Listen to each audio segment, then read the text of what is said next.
रुकिए, अगले 7 मिनट में मैं आपको वो बताऊंगा जो कोई न्यूज चैनल नहीं बताएगा, कोई अखबार नहीं छापेगा और सरकार नहीं चाहती कि आप जानें। ईरान और अमेरिका के बीच जो युद्ध शुरू हुआ है, उसकी आग अब आपके रसोई तक पहुंचने वाली है। पेट्रोल, डीजल और एलपीजी सिलेंडर आने वाले हफ्तों में इनकी कीमतें जो होंगी, वो सुनकर आपके पैरों तले जमीन खिसक जाएगी। और सबसे बड़ा सवाल, मोदी सरकार इसे क्यों छुपा रही है? नमस्कार दोस्तों, मैं हूँ पीके विजन और इस चैनल पर हम खबरें लाते हैं जो मेनस्ट्रीम मीडिया दबा देती है। आज की रिपोर्ट 3 सवालों पर है। पहला, ईरान यूएसए युद्ध से भारत को सीधा खतरा क्या है? दूसरा, सरकार के पास डेटा क्या कह रहा है जो आम जनता को नहीं दिखाया जा रहा? तीसरा, आपको अभी क्या करना चाहिए बचाव के लिए? वीडियो अंत तक देखिए क्योंकि आखिरी खुलासा सबसे बड़ा है। दोस्तों, एक जरूरी तथ्य, भारत दुनिया का तीसरा सबसे बड़ा तेल आयातक देश है। हम अपनी जरूरत का करीब 85% तेल बाहर से मंगाते हैं। अब सवाल, ये तेल आता कहां से है? मध्य पूर्व से, ईरान, इराक, सऊदी अरब, यूएई, इन्हीं देशों से। और इस पूरे तेल का रास्ता स्ट्रेट ऑफ हार्मुज से होकर गुजरता है। ये एक ऐसी स्ट्रेट है जो इतनी संकरी है कि अगर ईरान चाहे तो एक दिन में बंद कर सकता है। और दोस्तों, ईरान ने खुलेआम धमकी दी है। उन्होंने कहा है, अगर हम पर हमला हुआ तो हार्मुज बंद। आप सोचिए, अगर वो रास्ता बंद हुआ, भारत के पास सिर्फ कुछ हफ्तों का स्ट्रैटेजिक ऑयल रिजर्व बचेगा।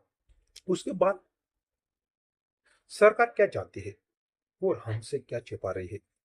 अब आते हैं असली बात पर। पेट्रोलियम मिनिस्ट्री के आंकड़े बताते हैं कि भारत के पास स्ट्रैटेजिक पेट्रोलियम रिजर्व में करीब 9 से 10 दिन का तेल है। सिर्फ 10 दिन। जबकि अमेरिका के पास 90 दिन का रिजर्व है। चाइना के पास 100 दिन से ज्यादा। और हम सिर्फ 10 दिन। ये जानकारी अध्ययन में मानी गई थी और जवाब आया जो बताया नहीं गया पब्लिकली। आप बताइए, जब युद्ध शुरू हो गया हो, जब तेल टैंकर हार्मुज से नहीं निकल पा रहे हो, तो 10 दिन में क्या होगा इस देश का? और सरकार इससे क्यों नहीं बता रही है? क्योंकि अगर बताया तो पैनिक होगी, लोग फिर होर्डिंग शुरू कर देंगे, पेट्रोल पंप्स खाली हो जाएंगे, इकोनॉमी हिल जाएगी। तो वो चुप है, मुस्कुरा रहे हैं और आप ऑब्वियसली अनजान है। तो इन सब बातों का आम आदमी पर क्या असर होगा? ये सच्चाई बहुत डरावनी है। दोस्तों, ऐसी पेट्रोल डीजल की बात नहीं है। तेल बंद हुआ तो ट्रक नहीं चलेंगे, ट्रक नहीं चले तो सब्जी, दूध, राशन सब बंद। पावर प्लांट्स जो डीजल और गैस से चलते हैं तो बंद होंगे, इलेक्ट्रिसिटी जाएगी, फैक्ट्रीज रुकेगी, अनएम्प्लॉयमेंट बढ़ेगी और महंगाई। इकोनॉमिस्ट का अनुमान है कि अगर क्रूड ऑयल $150 प्रति बैरल के पार गया, जो इस युद्ध में हो सकता है, तो भारत में पेट्रोल 150 से 200 रुपये प्रति लीटर तक हो सकता है। एलपीजी सिलेंडर 1500 के पार और आपकी सैलरी वही रहेगी। मिडिल क्लास जो पहले से ईएमआई में दबी है, वो पूरी तरह टूट जाएगी। क्या आपने इसके लिए तैयारी की है? वो सवाल जो कोई नहीं पूछ रहा। अब हम वो खुलासा करेंगे जिसका मैंने शुरुआत में जिक्र किया था। भारत ने पिछले कुछ महीनों में रशिया से डिस्काउंटेड ऑयल खरीदा था। अच्छा कदम था। लेकिन अब अमेरिका ने रशिया पर और सैंक्शंस लगाए हैं और इंडिया पर प्रेशर है कि वो रशिया से तेल खरीदना कम करे। एक तरफ ईरान से रास्ता बंद, दूसरी तरफ रशिया से तेल रोका जा रहा है। तो भारत जाएगा कहाँ? सऊदी अरब जो पहले से ओपेक के साथ प्रोडक्शन कम कर रहा है, वेनेजुएला जिस पर भी सैंक्शन है, एक ऐसा जाल है जिसमें भारत फंसा हुआ है। और मोदी सरकार डिप्लोमेसी की चादर ओढ़कर जनता की नींद खराब कर रही है। अगर कल हरमुज बंद हो, आपको पता चलेगा न्यूज स्टिकर से, और तब तक बहुत देर हो चुकी होगी।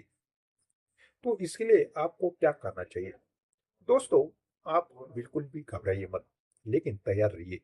पहली बात, अपने घर में 1 महीने का इसेंशियल रेशन रखें। और दूसरी बात, अगर आपके घर में गाड़ी है तो उसका टैंक रखें। तीसरी बात, इलेक्ट्रिक व्हीकल्स और पब्लिक ट्रांसपोर्ट की आदत अभी से डालें। चौथी बात, अपने इन्वेस्टमेंट को इस क्राइसिस के हिसाब से रिव्यू करें। एनर्जी स्टॉक्स, गोल्ड और कम्युनिटी उनका फंड्स रखें। पांचवी बात, जागरूक रहे। सरकारी बयानों पर ब्लाइंडली भरोसा मत करें। जानकारी ही सबसे बड़ा हथियार है। दोस्तों, ये वीडियो अगर आपको सच लगी तो अभी शेयर करें अपने परिवार को, दोस्तों को, क्योंकि जो जागेगा वही बचेगा। लाइक करें, सब्सक्राइब करें और बेल आइकन दबाएं, क्योंकि अगली रिपोर्ट और भी बड़ी होने वाली है। मैं हूँ विकी विजन, सच बोलता रहूंगा जब तक आप सुनते रहेंगे। जय हिंद।